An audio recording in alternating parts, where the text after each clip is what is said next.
Hi guys, welcome back to my channel. If this is your first time here, welcome. How are you? I'm Gemma, nice to meet you. If you enjoy this video and you haven't already, please do press the subscribe button and give this video a big thumbs up. This is the first in a mini series of videos that I'm going to be doing that look into the real life stories or the legends behind some of the biggest horror films around. Today we are looking at the legend that inspired the film The Hills Have Eyes and one of Scotland's most notorious cannibals. This is the tale of Sawney Bean. Alexander Sawney Bean is believed to have been born in East Lothian, Scotland in either the late 15th century or the 16th century. His father was a ditch digger and Sawney attempted to follow in his father's footsteps but quickly realised that the boring manual labour wasn't really for him. Sawney soon met and married a woman whose nickname was Black Agnes Douglas, so named because of her cold demeanour and her preference to violence. She was also accused of being a witch.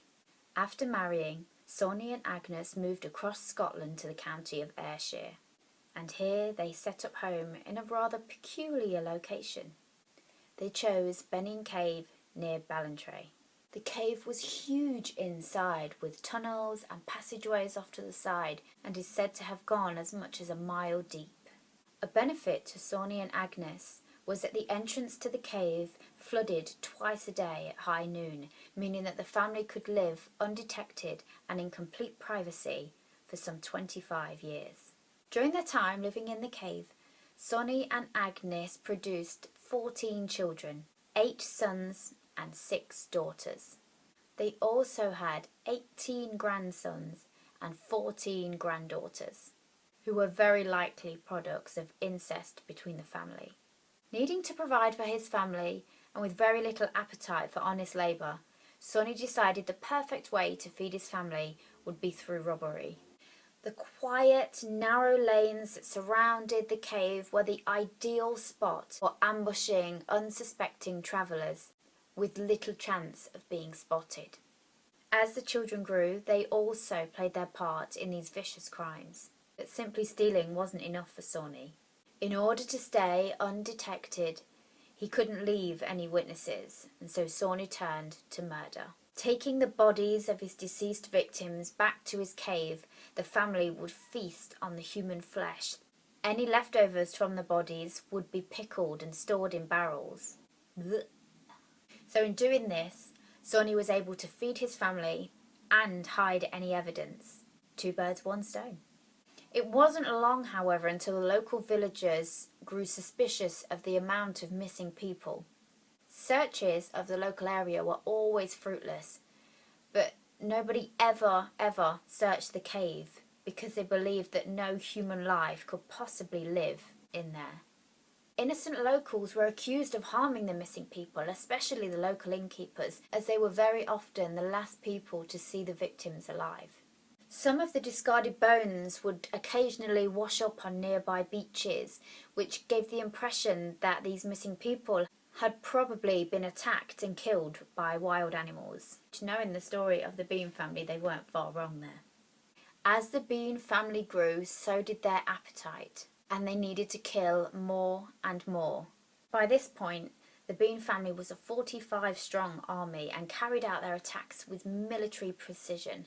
Now, it's been said that the family caused the deaths of up to 1,000 people during their reign of terror. But one fateful night, the truly gruesome crimes of the Bean family would be discovered.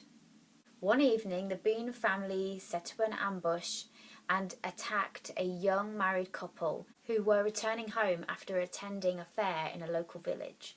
The wife was ripped from the back of the horse and within seconds was killed by several of the Bean family. However, the husband was much stronger and, using his horse as a weapon as well as his sword, was able to fight off the Bean attack.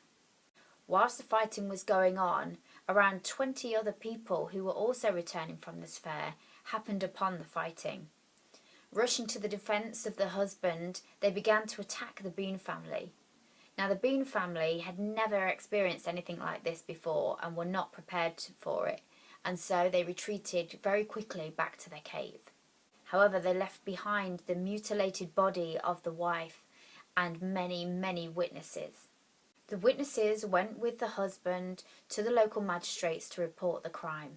Upon hearing the details of what had happened, it didn't take the magistrate long to put two and two together and link this attack to the ever-growing list of missing people.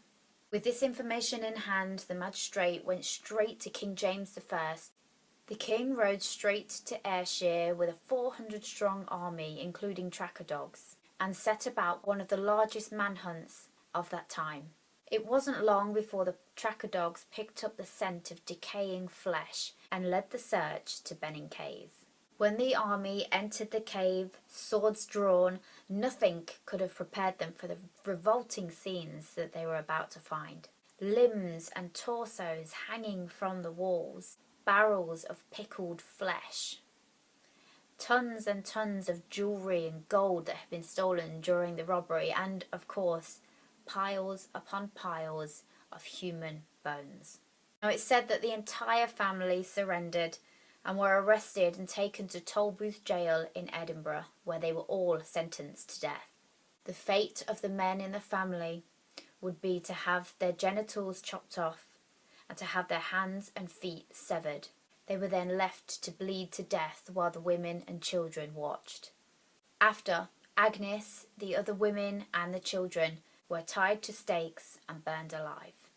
Now, some say that one of the Bean daughters actually ran away from the cave and met and married a local man, where she settled down in another village.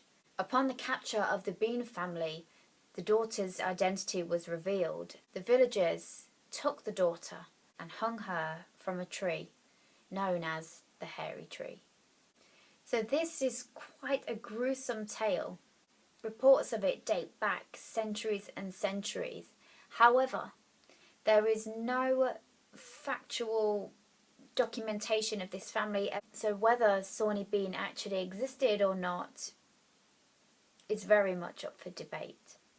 No documentation that reports 1,000 missing people or a family of cannibals that existed. So the credibility behind this story is very much up for debate. However, it is definitely an interesting legend, one that's got everything in it that you would want for a gruesome tale. Like I said at the beginning, I'm going to be doing a mini-series of the stories behind horror films, so please, if you haven't already, click subscribe so you don't miss out on them. If you like this video, give it a thumbs up, and I will see you next time.